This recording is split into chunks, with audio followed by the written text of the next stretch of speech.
ಸುಭಾಷಿತ ಸನ್ಮಾರ್ಗ ಕಾರ್ಯಕ್ರಮಕ್ಕೆ ನಿಮ್ಮೆಲ್ಲರಿಗೂ ಆತ್ಮೀಯ ಸ್ವಾಗತ.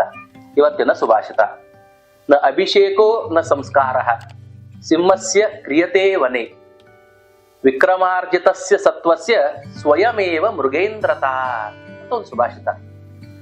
ಇವತ್ತಿನ ಕಾಲದಲ್ಲ, ಪ್ರಾಚೀನ ಕಾಲದಿಂದಲೂ ನಾವು ಕೇಳ್ಕೊಂಬಂದೇವಿ. ಕಾಡಿನ ರಾಜ ಯಾರಪ್ಪ ಅಂದ್ರೆ ಹುಲಿ, ಸಿಂಹ.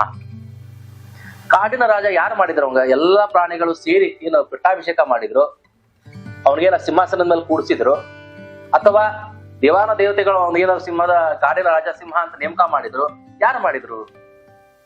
ವಿಕ್ರಮಾರ್ಜಿತಸ್ಯ ಸತ್ವಸ್ಯ, ಆ ಸಿಂಹದಲ್ಲಿರ್ತಕ್ಕಂಥ ಗರ್ಜನೆ, ಆ ಸಿಂಹದಲ್ಲಿರ್ತಕ್ಕಂಥ ಗಾಂಭೀರ್ಯ, ಆ ಸಿಂಹದಲ್ಲಿರ್ತಕ್ಕಂಥ ಶಕ್ತಿ, ಸ್ವಯಮೇವ ಮೃಗೇಂದ್ರತ, ಅದ ತಾನ ಅನ್ಕೋತ ಶಿವರ ಕಾಡಿನ ರಾಜ ನಾನ.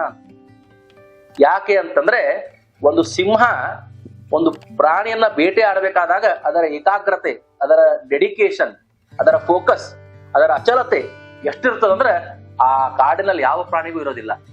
ನೋಡಿ, ಅತಿ ಕಾಡಿನಲ್ಲಿ ದೊಡ್ಡ ಪ್ರಾಣಿ ಅಂದ್ರೆ ಆನೆ, ತೀಕ್ಷ್ಣವಾಗಿ ಹೋಗುವಂತ ಪ್ರಾಣಿ ಅಂದ್ರೆ ಚಿರತೆ, ಬಹಳ ಬುದ್ಧಿಶಾಲಿ ಆದಂತಹ ಕ್ರಿಮಿಗಳಲ್ಲಿ ಹಾವು. ಹೀಗೆ ಬಹಳ ಸುಂದರವಾದ ಪ್ರಾಣಿ ಅಂತ ಇಲ್ಲ, ಬೇರೆ ಬೇಕಾದಷ್ಟು ಪ್ರಾಣಿಗಳವ. ಯಾವ್ಯಾವ ಗುಣಗಳು ಸಿಂಹದಲ್ಲಿಲ್ಲ, ಆದ್ರೂ ಸಿಂಹ ಕಾಡಿನ ರಾಜ. ಯಾಕಂದ್ರೆ ವಿಕ್ರಮಾರ್ಜಿತಸ್ಯ ಸತ್ವಸ್ಯ, ಅದರಲ್ಲಿ ಆ ಸಿಂಹದಲ್ಲಿರ್ತಕ್ಕಂತಹ ಅಟ್ರಿಬ್ಯೂಟ್ಸ್, ಗಾಂಭೀರ್ಯತೆ ಏನದಲ್ಲ, ಅಂದ್ರೆ ಜೀವನದ ಒಂದು ಪ್ರಿನ್ಸಿಪಲ್ ಇರಬೇಕು, ಸಿದ್ಧಾಂತಗಳಿರಬೇಕು, ನಿಯಮಗಳಿರಬೇಕು, ಅನುಶಾಸನಗಳಿರಬೇಕು, ಅದರಂತೆ ನಡೆಯುವಂತಹ ನಿಶ್ಚಿತವಾದ ಮನಸ್ಸಿರಬೇಕು. ಆನೆಯನ್ನ ಸಿಂಹ ಬೇಟೆ ಆಡಬೇಕಾದಾಗ ಆನೆಯಂತೆ ದೊಡ್ಡದಲ್ಪ ಅಂತ ಹೆದರುವುದಿಲ್ಲ, ಇದನ್ನ ಎಲ್ಲಿ ಕಚ್ಚಿದ್ರೆ ಸಾಯ್ತದ ಅಂತ ವಿಚಾರ ಮಾಡ್ತಾವ. ಆ ಒಂದು ತೀಕ್ಷ್ಣತೆ ಯಾರ ಜೀವನದಲ್ಲಿ ಇರ್ತದ, ಅವರು ಅವರವರ ಕ್ಷೇತ್ರದಲ್ಲಿ ರಾಜರಾಗ್ತಾರೆ. ಅವ್ರು ಯಾವುದೇ ಕ್ಷೇತ್ರದಲ್ಲಿ ಜೀವನ ಮಾಡ್ತಾ ಇರ್ಲಿ, ಆ ಕ್ಷೇತ್ರದಲ್ಲಿ ಅವ್ರು ರಾಜರ ಅನ್ಸ್ಕೋತಾರ. ಇಲ್ಲ ಅಂದ್ರೆ ಬೇರೆ ಪ್ರಾಣಿಗಳಂತೆ ಬಲಿಪಶುಗಳಾಗ್ತಾರ, ಅಥವಾ ಸಾಧಾರಣ ಹೆದರಿಕೆಯ ಜೀವನವನ್ನ ಮಾಡ್ಬೇಕಾಗ್ತದ.